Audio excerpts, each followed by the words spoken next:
Kıymetli misafirler, kısaca programımızın akışını arz etmek istiyorum. Programımız kelamların en güzeli Kur'an-ı Kerim ile başlayacak. Ardından seminerci hocalarımızın konuşmalarıyla nihayete erecek. Şimdi Kur'an-ı Kerim okumaları için Hafız Ömer Akgül hocamızı sahneye davet ediyorum. Buyurun hocam. Euzu billahi mineşşeytanirracim.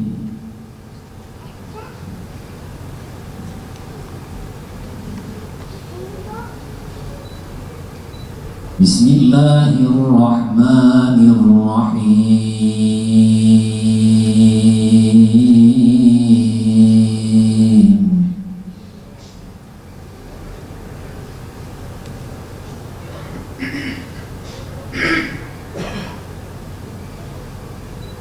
Ya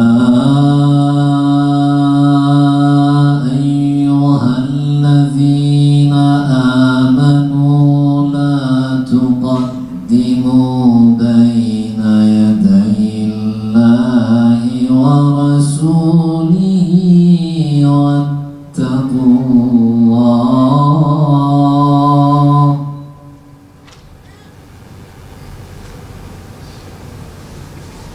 İnnallâhe semî'un alîm.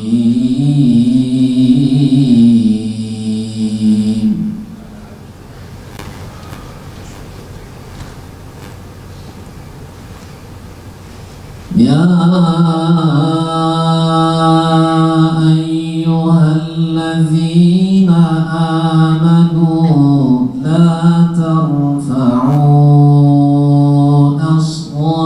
أصواتكم فوق صوت النبي ولا تجهروا له بالقول.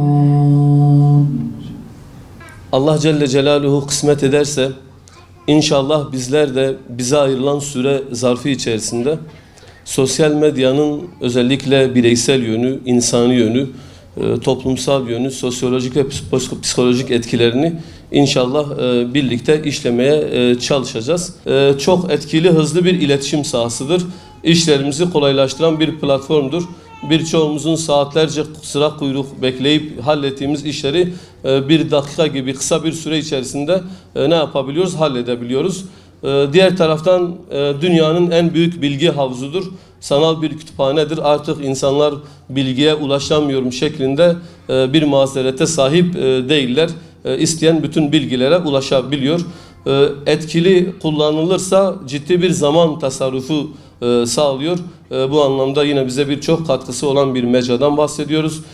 İslami anlamda önemli bir davet ve tebliğ sahasıdır. Yine sosyal medya bazen de adalet dağıtır. En çok belki günümüzde istifade ettiğimiz yönlerden biridir. Bazen öyle vicdana dokunur olaylar oluyor, meseleler gerçekleşiyor. Siz şikayette bulunuyorsunuz gerekli mercilere, ancak bir türlü bir adım atılmıyor. Ancak sosyal medyada, Twitter'da bir gündem oluşturmakla bakıyorsunuz ki en azından o meseleyle ilgili bir çözüm ortaya konulabiliyor. Bu anlamda istifade edebileceğimiz çok ciddi yönleri vardır. Sosyal medyanın şer'i boyutu, fıkhi boyutu nasıl olmalı? Belki sosyal medyadan biraz daha geniş, internet fıkhı da diyebileceğimiz bir deneme yapmaya çalıştık. İnşallah istifadeli olur. Sosyal medya bildiğiniz gibi araçtır. Şimdi sosyal medya bir kere araçtır. Araç olduğuna göre İslam uleması şöyle bir kaide koymuştur. El-vesailu leha hukmul makasidi. Vesilelerin, araçların maksadına göre hükmü vardır. Yani bir araç neye sebep oluyorsa, amacı neyse ona göre hüküm kazanır. Eğer bir aracın sonucu, bir aletin, bir aracın sonucu iyi ise iyi olur. İyi değilse iyi olmaz. Ve güzel bir şeyse güzel olur. Vacipse vaciptir. Birinci kaidemiz ma edde ilel harami fehuve haramın. Harama götüren araçlar haramdır. Eğer bir aracımız, bir araç, kullandığımız bir araç harama vesile oluyorsa, seni harama sevk ediyorsa kesinlikle o aracın kullanılması haramdır, yasaktır. Mesela özüm satmak. Eğer senden özüm almaya gelen kişi bu üzümü alıp içki fabrikasına götürecekse ve sen bunu biliyorsan o zaman bu üzümü o adama satman haramdır. Mekruha götürecek. Mekruh dediğimiz kavram yani hoş olmayan, yapıldığı takdirde günah kazanılmayan ama yapılmaması Allah-u Teala tarafından, Peygamber Aleyhisselam tarafından ve İslam uleması tarafından hoş görülmeyen, yapılması durumunda hoş görülmeyen şeyler. Ama günahı yoktur. Eğer bir şey mekruha götürüyorsa o şey yine mekruhtur. Yani biz sosyal medyayı kullandığımız takdirde yani haram değil ama mesela zamanımızı alıyor. Bizi boş şeylerle uğraştırıyor. Ama haram değil. O zaman bu mekruh hükmünü alır. Biz sosyal medyayı kullandığımızda eğer bu sosyal medya bizi normal, helal olan şeyler, Müslümanlara ilgili bir şeyleri duymak, İslam dünyasında var olan sorunları hissetmek, onlar için dua etmeye sebep oluyorsa vesaire.